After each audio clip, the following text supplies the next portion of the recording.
What is a typical 9 to 5 day look for all you gentlemen with fitting in training and getting ready to compete at your highest level? But I'm actually active duty military, so we work 24 hours a day, 7 days a week, 365 days out of the year. So it's kind of really hard to predict what my schedule is going to look like. We never know. It depends on what's in that email box when you wake up in the morning. It's going to depend on what you got going forward. So it's very, I think it's not real. I would say challenging, but to me, it is a challenge because now I know what I got ahead of me with the military, as well as trying to stay on top of my fitness game and also just trying to compete at this level because these guys are rolling out here. If you want to be the best, you got to stay on top of your game. So like that, just my schedule is kind of unpredictable with my situation too. But thank you for your service. Yeah, thanks for your support. It's tough being a master's athlete because you got to deal with life. With me being in the Army, 29 years total, 22 years active.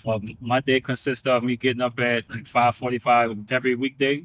We gotta do PT with the Army from 6:30 to 7:30, and then once we get finished with that, we go into the office and work maybe 8-9 more hours. Or sometimes it could be 10 hours, and we do it all over again the next day. And that doesn't include when I get off from work, I gotta go to the track and get training in. Sometimes that track training is gonna include weightlifting. If you're married, that's more time. Married, if you have kids, your kids got your kids track meets, your kids extracurricular activities. So it's a lot that we deal with. And then for the guys who actually excel at this sport at this level, and who has a full-time job and who has a family, big kudos to those guys because it takes a lot of dedication and discipline. Because there's some days where you just be mentally drained, you just can't physically do it.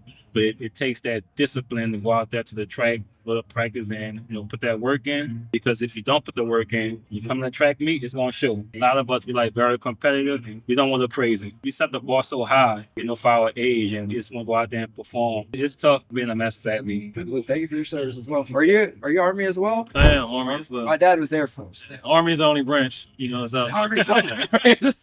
Well, he's retired now.